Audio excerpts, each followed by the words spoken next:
तो गाइस, आज हम बात करने वाले हैं इन दो हेलमेट्स के बारे में। एक है स्टैंडर्ड और एक है ऑफ रोड। तो आपके लिए इन दोनों में से कौन सा बढ़िया हेलमेट है, आज हम उस पर बात करेंगे।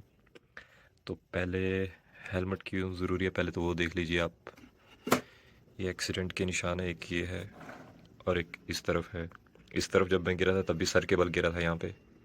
फिर इस हेलमेट ने बचाया था मेरे को। बस उंगली में हल्की सी चोट आई थी मुझे, अदरवाइज़ वो काफ़ी गहरी चोट होती। दूसरी बार जब गिरा था तब भी ये कोई 2-3 फीट में रगड़ता हुआ गया था मेरा सिर, इतनी स्पीड से मैं गिरा था।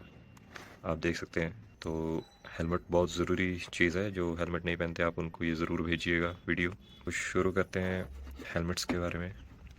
इसमें और इनमें क्या फ़र्क है, आपको कौन सा लेना चाहिए। तो जो इस तरह के हेलमेट हैं उनमें ये नॉर्मल रहते हैं, इनमें कोई, ये तो वैसे बहुत सिंपल है। इसमें अगर आप थोड़ा महंगे वाला लेंगे 1200 1500 1600 तक, आपको एक अंदर वाइज़र मिल जाएगा इनमें। तो पहले हम इस हेलमेट की खूबियों की बात कर लेते हैं। नॉर्मली ये इस तरह के हेलमेट ठीक रहते हैं क्योंकि इनमें जो पैडिंग है वो अच्छी खासी होती है। आप देख सकते हैं। तो हवा का बहाव जो है, जब आप बाइक चलाएंगे तो ये कान में उतनी हवा नहीं अंदर लगने देते। और इसके मुकाबले अगर ऑफ रोडर जो कुछ हेलमेट होते हैं, तो आप अगर वो शॉप पे ख़रीदें तो ज़्यादा सही है, या फिर ऑनलाइन आपको पता लग जाए कि अगर इसकी पैडिंग अच्छी है तभी आप उनको लें। जैसे इसमें पैडिंग कम है तो ये 50 किलोमीटर के बाद इस पे काफ़ी नॉइस जो है, विंड नॉइस ज़्यादा आता है। वो 60 के ऊपर चलेंगे अगर 80 के करीब तो कुछ ज़्यादा ही हो जाता है। तो ये बिल्कुल भी उतना सही नहीं लगता मुझे। और इसमें ये है कि एयर उतनी ज़्यादा 50 किलोमीटर पे अंदर नहीं जाती। जैसे ये नीचे से इस तरह से कर्व नहीं है जैसे इसमें है। और इसका डिज़ाइन भी थोड़ा ऐसा है कि हल्का सा जो कर्व है, शायद इसकी वजह से भी एयर फ्लो रुकता होगा।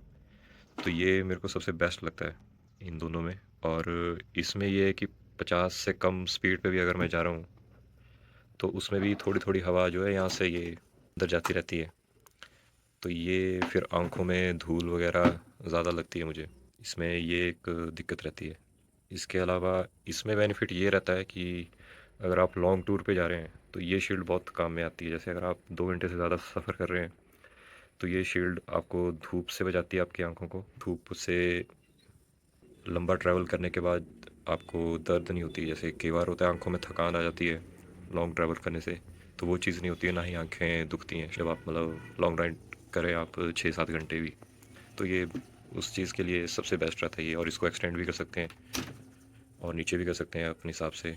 और सबसे बेस्ट फ़ायदा इसका ये है कि जैसे चार शाम के टाइम और सुबह 9 बजे से पहले के, जब सनराइज़ हो रहा हो या सूरज डूब रहा हो, उस टाइम पे ये सूरज दिखाई देता है। तो इस शील्ड से वो, अगर आप इसे हल्का सा ऐसे करेंगे तो वो सूरज की जो लाइट है वो आपकी डायरेक्ट आंखों में नहीं गिरती है।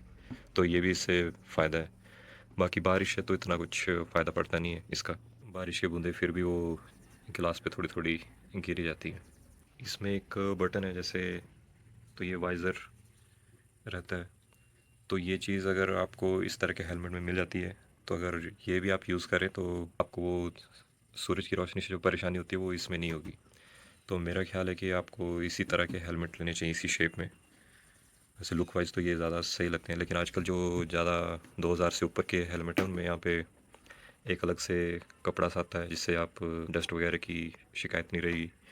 और पैडिंग आप ज़रूर देख लीजिएगा लेने से पहले कि ये अच्छी हो।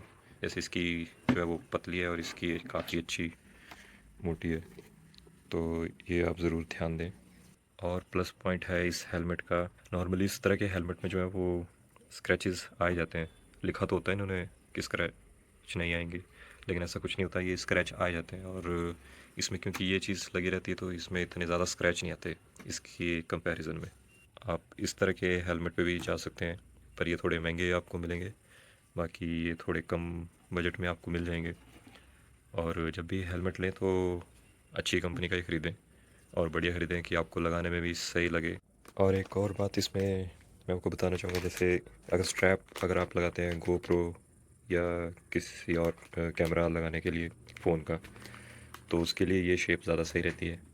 और इसमें ये स्ट्रैप लगाने के लिए दिक्कत होती है, इसके लिए फिर वो अलग से आपको लेना पड़ेगा, वो इस तरह की शेप का होता है। और ये मैंने लिया था मीशो से, MRP है 1399, लेकिन वैसे मैंने शायद 250 रुपये कुछ में लिया है।